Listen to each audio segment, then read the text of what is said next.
이라는 제목으로 같이 은혜 나누기 원합니다.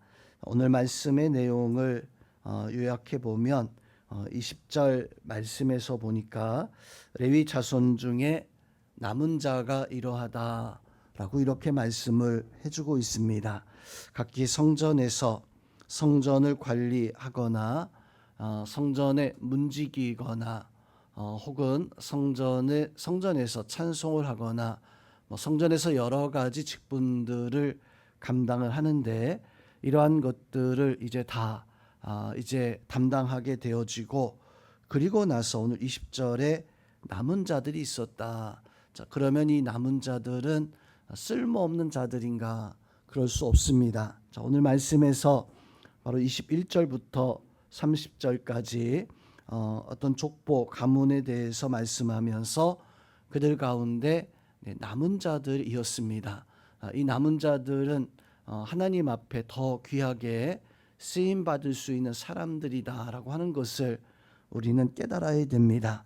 그래서 31절 말씀에서 보면 이 여러 사람도 다윗 왕과 사독과 아히멜렉과 제사장들 앞에서 바로 그들의 형제 아론처럼 제비를 뽑히었다.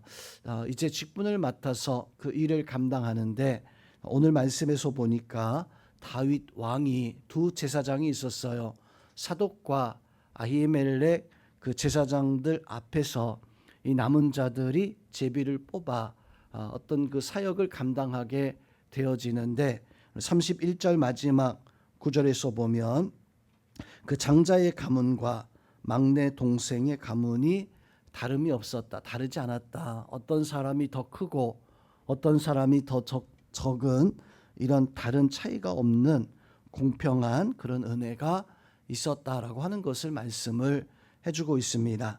자, 오늘 말씀 통해서 우리는 어떤 교훈과 은혜, 또 오늘 말씀에 등장하는 사람들 통해서 우리는 어떤 하나님의 어떤 역사를 바로 누릴 수 있습니까?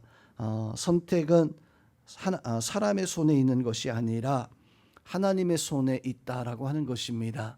오늘 말씀 통해서 제사장들이 각기 성전에서 여러 가지 직분을 맡고 그 직분을 감당하지만, 중요한 것은 그것을 어떻게 감당하느냐라고 하는 것이 중요합니다.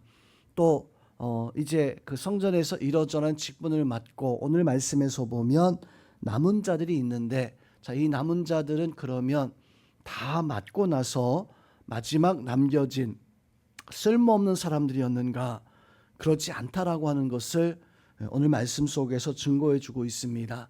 자, 이들은 다윗이 특별히 불러서 사독과 아히멜렉 제사장 앞에서 다시 제비를 뽑아서 그 사명을 맡기는 이런 모습을 통해서 보니까 이들은 마지막까지 하나님의 나라, 하나님의 역사를 위해서 귀히 쓰임받는 그런 은혜가 있음을 볼 수가 있습니다. 즉, 교회 안에는 하나님이 공평하게 각기 어떤 은혜와 은사를 따라서 하나님이 우리에게 사명을 더하여 주시는데, 자, 오늘 말씀에서도 그들의 형제 아론의 자손들처럼 제비를 뽑혔으니 장자의 가문과 막내 동생의 가문이 다름이 없었다. 보통 이스라엘의 어떤 가문, 또 가족들의 어떤 책임과 그 사명을 맡는 것을 보면 첫째가 장자의 가문이 대부분의 모든 것들을 가져가게 되어집니다.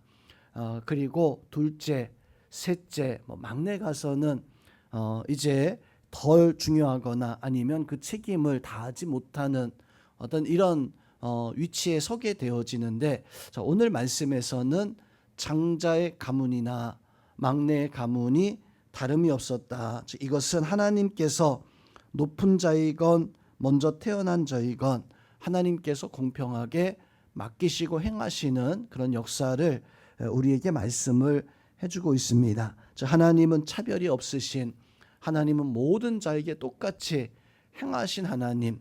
교회에서 보면 중요하게 어떤 하나님의 일을 감당하는 것처럼 보이는 사람들이 있습니다.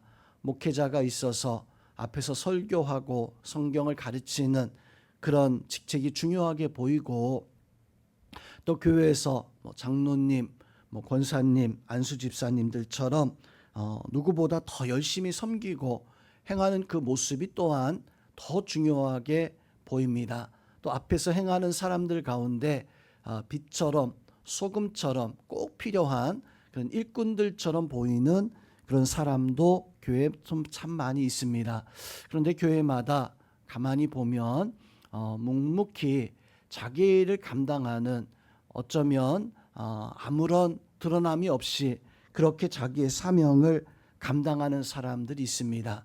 바로 이러한 사람들이 하나님께서 가장 귀히 여기시는 그런 사람이 아닐까. 앞에서 나서서 행하는 사람들도 역시 중요하지만 더 중요한 것이 있다면 자기 자리에서 묵묵히 기도의 사명을 감당할 수 있는 그 사람이, 또 자기 자리에서 묵묵히 섬김의 삶을 살아가는 그 사람이, 또 묵묵히 자기 자신의 어떤 삶을 통해서 하나님께 영광을 돌리며 살아가는 믿음의 사람. 성도 우리는 오늘 이 남은 자들 하나님이 귀히 여기시고 그들을 통해서 하나님의 역사, 하나님의 은혜를 이루어가는 것처럼 우리도 우리의 맡겨진 사명 가운데 내가 혹시나 이것은 그냥 안 해도 그만이겠다라고는 그런 생각을 다 내려놓고 언제나 어느 자리에서 우리는 남은 자처럼 살아갈 수 있는, 남은 자는 어쩌면 이 가장 귀한 일을 하는 섬김의 자리고 받쳐주는 그런 자리일 수 있어요. 성도님이 높이 올라가기 위해서는 그 밑에서 받쳐주는 사람의 역할이 중요합니다. 우리 성도님들은 하나님의 여러 자리 가운데서 때로는 가장 높은 자리에서 하나님의 은혜를 누리고 때로는 받쳐주는 그 자리에서도 기꺼이 헌신하며 하나님 앞에 내 필요를, 하나님의 필요를 채울 수 있는 그런 은혜가 우리 성도들 속에 있기를 주님의 이름으로 축원드립니다.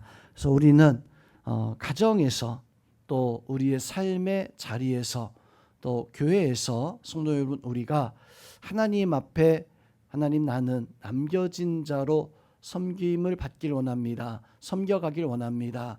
이러한 모습으로 공평하신 그 하나님을 바로 영광 돌릴 수 있는, 하나님 앞에 우리의 모든 것을 맡기고 행하실 수 있는 남은 자의 그 은혜가 우리 성도들 가운데 있어서 하나님의 역사를 이루어갈 수 있는 우리 성도님들이 다 될 수 있기를 주님의 이름으로 축원드립니다.